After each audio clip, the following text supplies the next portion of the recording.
Um bom dia todo especial a todos meus amigos, ouvintes, fiéis, devotos, povo de Deus, católicos e povo do mundo inteiro. Neste grande domingo que é o dia do Senhor, onde a igreja celebra a solenidade da Santíssima Trindade, da presença, a manifestação desse Deus bondoso, misericordioso, caridoso, na presença e na vida de todos os nossos irmãos. Hoje a igreja celebra essa solenidade.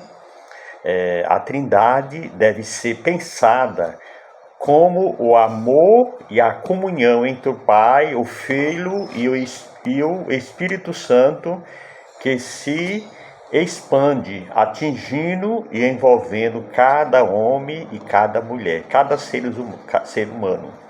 Desde o primeiro momento de sua revelação na história, é perceptível a forma como Deus se autocomunicou e auto se comunica e se autodoa, a fim de que até mesmo os escravos que viviam como se não tivesse o presente e este fosse marcado pela tragédia, tenha, em razão dessa autocomunicação e autodoação, a esperança de um futuro bem melhor. Portanto, a história da humanidade é marcada pelas pegadas deixadas pela Trindade, que caminha junto com o seu povo. Dessa forma, Pai, Filho e Espírito Santo caminham juntos, indicando como deveria ser o relacionamento entre todos aqueles e aquelas que vivem em comunidade, que participa, que forma a comunidade. Ou seja, uma relação definitiva, definida por contínuos laços de autodoação. A comunidade, a Trindade Santa é o verdadeiro modelo de viver a comunidade hoje, no cotidiano da nossa vida.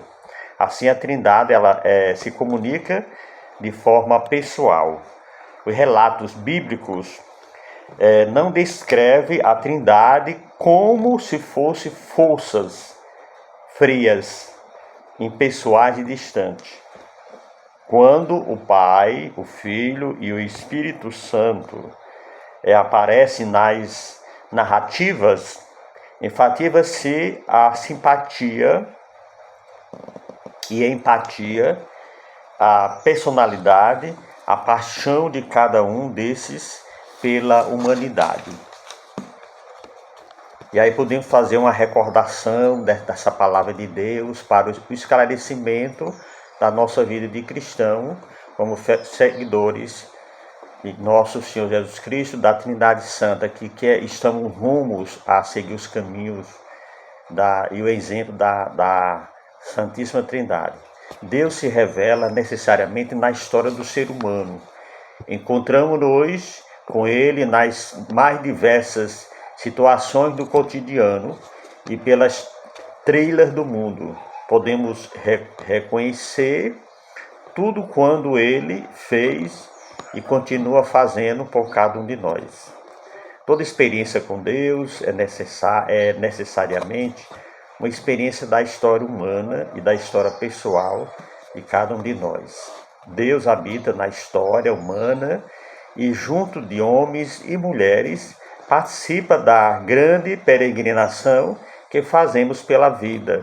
Olhar para o passado, nesse sentido, faz com que recordemos que o mesmo Deus que agiu no passado continua agindo também em nossos dias de hoje.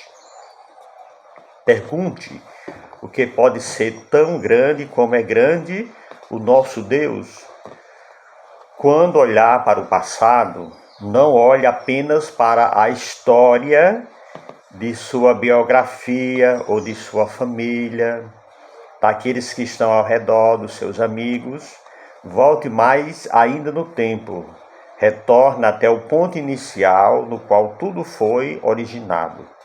Viaje pelo tempo perguntando se já houve um povo que tenha tido o privilégio de conversar pessoalmente com Deus.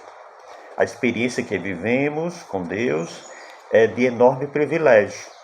Ele é grandioso e seus atos são sublimes.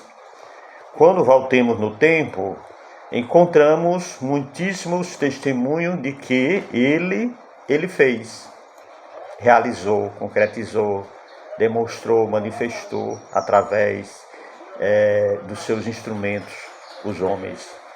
Ele não é somente o Criador do céu e da terra e o princípio de todas as coisas. É mais do que isso. Ele é o Deus que decidiu nos amar, nos querer bem.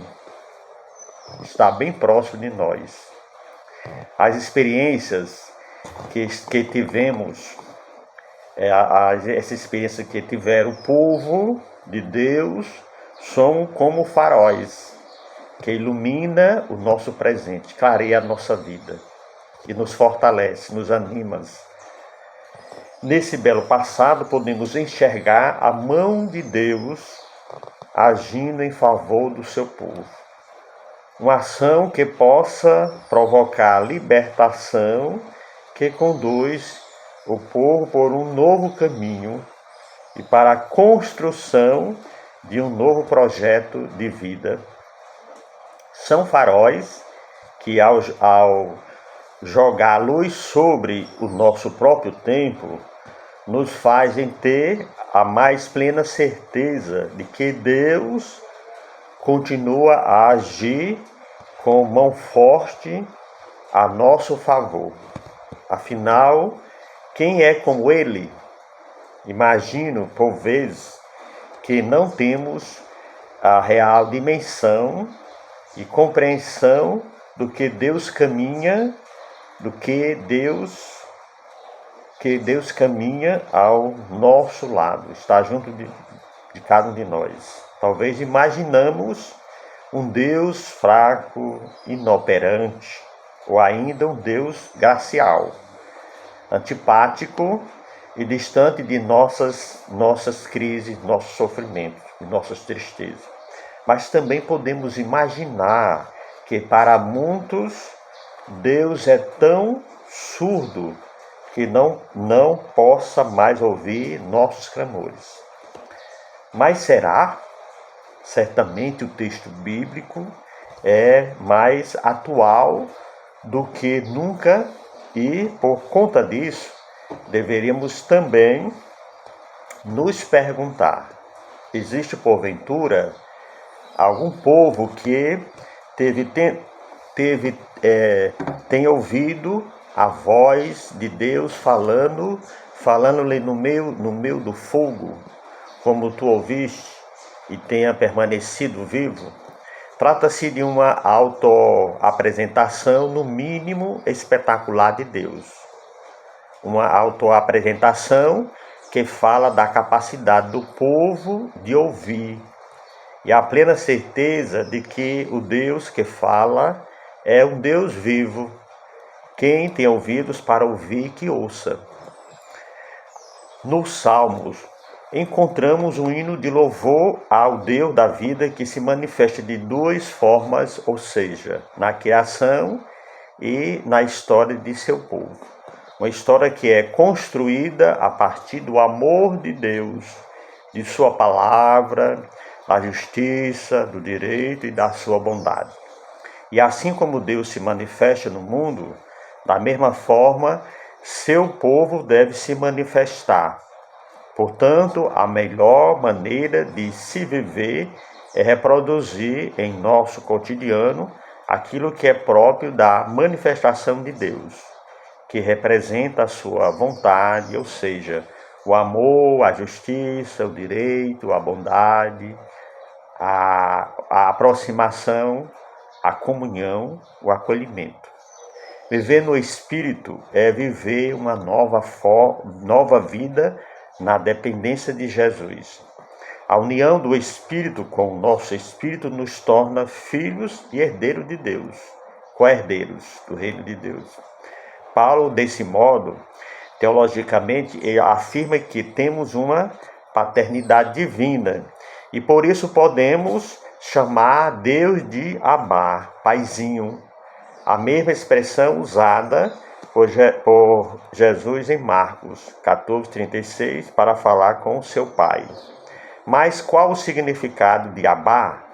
É uma expressão de origem aramaica com que as crianças carinhosamente se dirigiam a seus pais. Portanto, não se trata apenas de filiação, mas também de efetividade, de comunhão, de laços, de amorosidade entre o filho, a filha e o pai.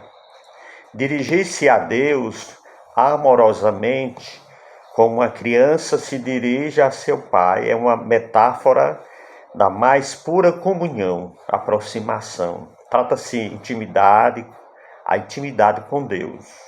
Não há barreiras que impedem nosso acesso a Deus, nossa aproximação com Deus. Ele está sempre pronto a nos receber como um pai amoroso recebia seus filhos.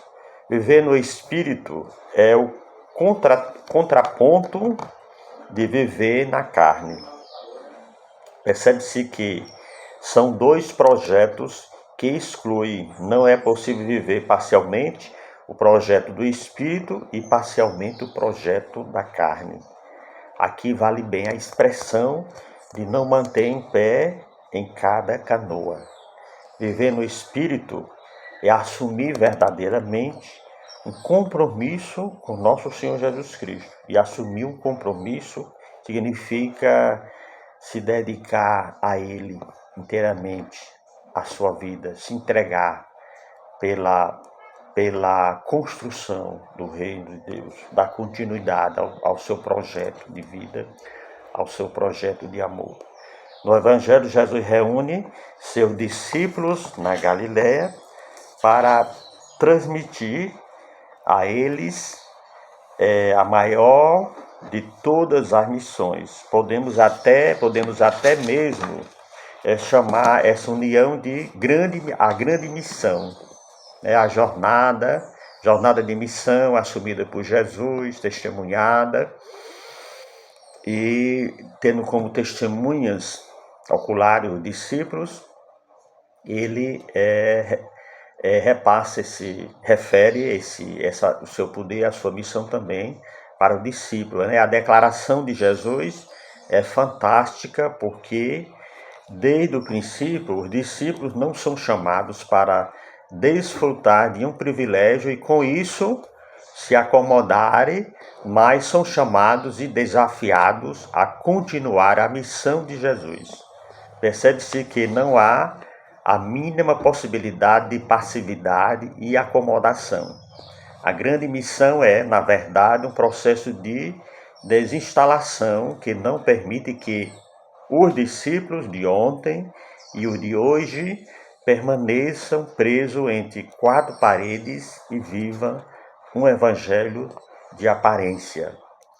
O Evangelho de Mateus começa com a afirmação de que Jesus era de linhagem real de Davi e que desde a infância foi reconhecido como o rei dos judeus. Depois de ser glorificado como o rei dos judeus, ressuscitou dos mortos e assumiu a posse da completa autoridade no céu e na terra. Com sua autoridade, ele envia seus discípulos para a missão, porém não mais de forma restritiva, como anteriormente o havia enviado a ovelhas perdidas da casa de Israel. Podemos conferir Mateus 10:16.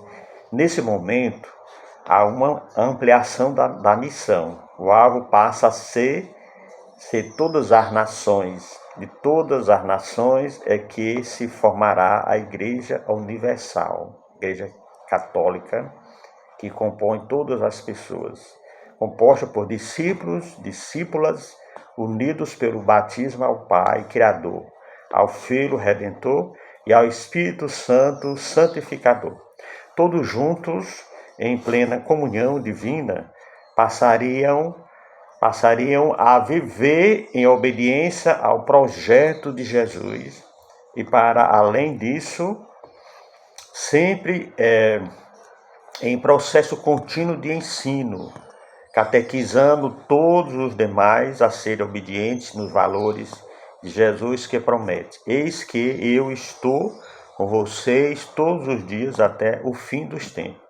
Essa confirmação que dá força, coragem e anima os discípulos a prosseguir a missão. A presença de Jesus no meio da comunidade dos discípulos é incondicional. A comunidade de Jesus é chamada a fazer um compromisso com a missão, impulsionada pela força da Trindade Santa.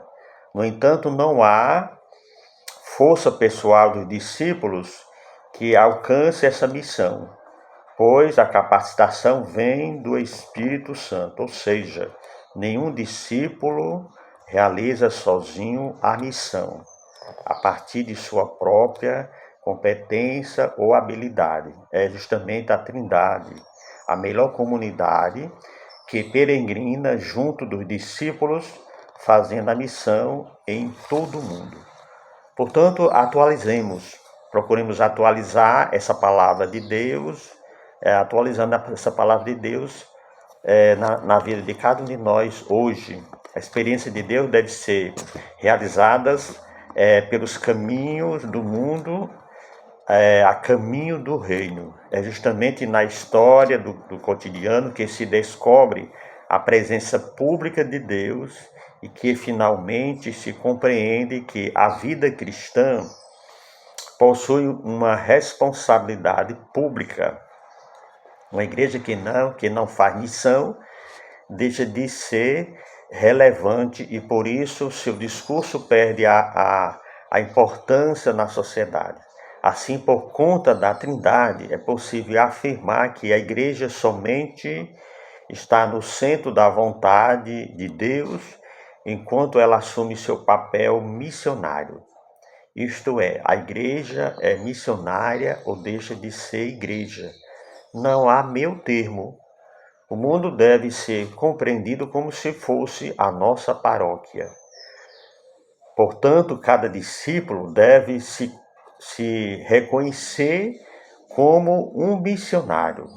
Muitas vezes temos a impressão de que o missionário é alguém especialmente chamado e vocacionado para realizar a missão.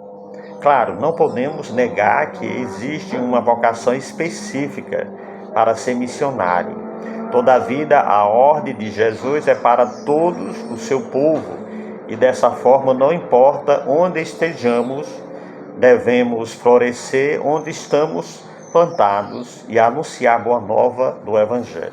Portanto, celebremos com muita fé, com muita alegria esse domingo dedicado à Trindade Santa, para que assim possamos refletir sobre a nossa vida, sobre a nossa participação, como ser um cristão melhor, como viver essa dimensão do amor, de um Deus que é único, verdadeiro, mas que se manifesta, mas que se apresenta através de três pessoas, de Deus que é Pai, que é Filho e que é Espírito Santo, que nos impulsiona, que nos anima, nos encoraja a viver a nossa fé, a nossa fidelidade, a viver o nosso amor, o nosso ser cristão, demonstrarmos que somos filhos e filhas de Deus, que acreditamos na sua palavra, no seu testemunho, na sua manifestação, como Trindade Santa, no viver, no conviver, no lidar no dia a dia com as pessoas.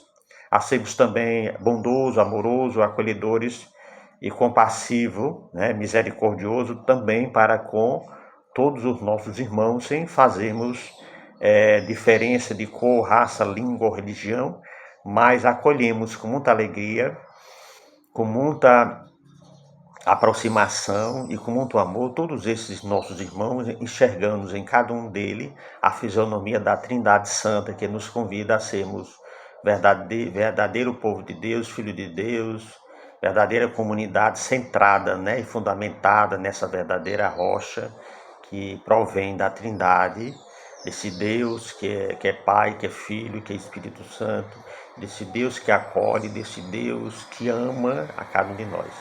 Que o Deus Todo-Poderoso os abençoe e um feliz domingo a todos vocês. Em nome do Pai, do Filho e do Espírito Santo. Amém.